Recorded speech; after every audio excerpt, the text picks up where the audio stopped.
60 ஆண்டுகளாக பெண்களுக்காக பிரத்யேகமாக செயல்பட்டு வரும் நெல்லை பெருமாள்புரம் பெண்கள் பொது நூலகம் இன்று 1700க்கும் மேற்பட்ட உறுப்பினர்களுடன் அறிவை வளர்க்கும் மையமாக திகழ்கிறது.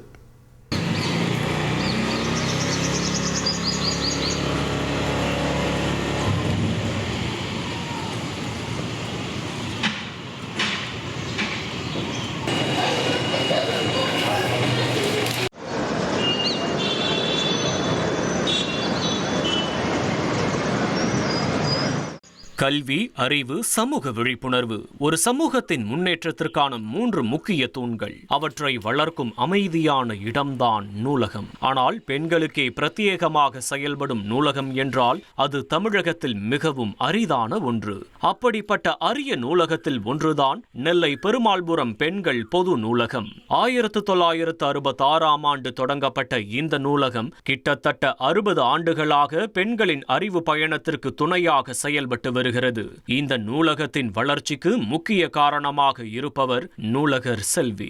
கடந்த 17 ஆண்டுகளாக நூலகராக பணியாற்றி வரும் அவர் பெண்களுக்கு வாசிப்பு பழக்கத்தை உருவாக்கும் பணியில் தொடர்ந்து ஈடுபட்டு வருகிறார். பெண்களுக்குன்னு டெய்லி காலையிலையும் ஈவினிங்கும் படிக்க வருவாங்க. டெய்லி புக்ஸ் விரும்பி எல்லா புக்கும் எடுப்பாங்க. அப்புறம் இணையதள சேவையும் நல்லா யூஸ் பண்ணுவாங்க. அப்புறம் எக்ஸாமுக்குள்ள புக்கும் எக்ஸாமுக்கு படிச்சுட்டு இருக்காங்க. 2-3 பேர் இதில் படிச்சுட்டு வேலைக்கு போயிருக்காங்க. அரசு வேலைக்கு ஜாயின் பண்ணியிருக்காங்க. நூலகர், உதவி நூலகர், உறுப்பினர்கள், புரவலர்கள் இந்த நூலகத்தில் பணிபுரிவது, பங்களிப்பது என முழுவதும் பெண்களே. இதனால் எந்தவிதமான அச்சமோ பாதுகாப்பு பிரச்சனையோ இல்லாமல் மாணவிகள் முதல் இளம் பெண்கள் வரை நிம்மதியாக வந்து புத்தகங்களை வாசித்து செல்கின்றனர். மேலும் இங்கு இணையதள சேவை மற்றும் கணினி வசதிகளும் பெண்கள் பயன்படுத்தும் வகையில் ஏற்படுத்தப்பட்டுள்ளது. எனக்கு தெரிஞ்சு திருநெல்வேலியில இதுதான் ஒரே பெண்கள் நூலகம்னு நினைக்கிறேன். பள்ளிக்கு போயிட்டு இங்கே சாயங்காலம் ஒரு மணி நேரம் இங்கே தான் இருப்பேன். அது மாதிரி என்ன மாதிரி நிறைய மாணவிகள் பள்ளி கல்லூரிகளை முடிச்சுட்டு இங்கே படிக்கிறதுக்கு இவங்களுக்கு ஒரு நல்ல ஒரு சேஃபான இடமா இங்கே இருக்குது. இது வெறும் பெண்கள் நூலகம்னால இளம் பெண்கள் இங்கே ஃப்ரீயாக கற்றுக்கலாம். எந்த ஒரு டிஸ்டர்பன்ஸுமே வெளியிலேருந்து இருக்காது.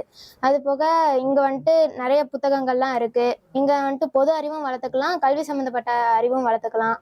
பல ஆண்டுகளாக செயல்பட்டு வரும் இந்த நூலகத்திற்கு போதுமான இடவசதி இல்லாதது ஒரு பெரிய சவாலாக உள்ளது.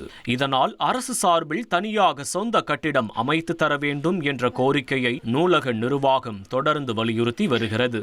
புதிய கட்டிடம் அமைந்தால் மேலும் அதிகமான பெண்களை உறுப்பினர்களாக இணைத்து வாசிப்பு கலாச்சாரத்தை விரிவுபடுத்த முடியும் என்பதே அவர்களின் நம்பிக்கை. நான் இப்போ 3 வருடங்களா இந்த நூலகத்திற்கு புத்தகங்கள் படிக்கிறேன். ஏற்கனவே எனக்கு வாசிப்பு பயிற்சி ஒரு அவசியங்கிறத நினைச்சதுனால நான் தொடர்ச்சியாக தினம் ஒரு புக்கு வர அளவுக்கு நாங்கள் படிச்சுட்டு போவேன். இது எனது மனத அழுத்தம் குறைகிறது. எனக்கு ஏற்கனவே ஒரு ஃப்ரீடம் நல்லா கிடைக்கிறது. அதே சமயத்தில் நிறைய நேரத்தில் நான் விஷயங்களிலேருந்து நிறைய புத்தகத்திலேருந்து நான் பொழுதுபோக்கை விட மனசளவில் இது எனக்கு ரொம்ப அவசியமாக இருக்குது. அதாவது மற்ற லைப்ரரிக்கும் இந்த லைப்ரரிக்கும் என்ன வித்தியாசம் அப்படின்னா, மற்ற லைப்ரரியில் ஒரு சின்ன பேப்பர், ஏதாவது நம்ம ரெகுலராக யூஸ் பண்ணிட்டு இருக்கக்கூடிய பத்திரிகை, அப்புறம் பேப்பர் கரெக்டாக எல்லாருக்கும் போய் சேரணும்.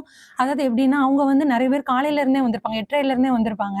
அவங்க 8:30லேருந்து படிக்கும்போது அந்த பேப்பர் அவங்களுக்கு தான் சொல்லி அவங்க ஒரு குறிப்பிட்ட நேரம் வர படிப்பாங்க. ஆனால் நம்மளுக்கு அந்த மாதிரி ஃப்ரீயாக பேப்பர் எடுக்க முடியாது. ஆனால் இந்த லைப்ரரியில் அப்படி இல்லை. பேப்பர் நம்ம வீட்டுக்கே கொண்டு போய் படிச்சுட்டு வர்றதுக்கான எல்லா இதுவும் மேம் பண்ணுறாங்க.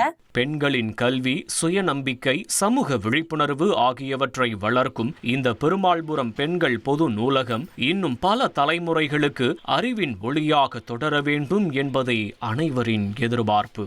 தந்தி டிவி செய்திகளுக்காக நெல்லையிலிருந்து செய்தியாளர் ராமசுந்தரம். உங்கள் தந்தி 1 தொலைக்காட்சியில் காதலும் கலகலப்பும் நிறைந்த ஒரு புத்தம் புதிய ஃபேண்டசி தொடர் ராஜா ராணி தினமும் இரவு 8 மணிக்கு.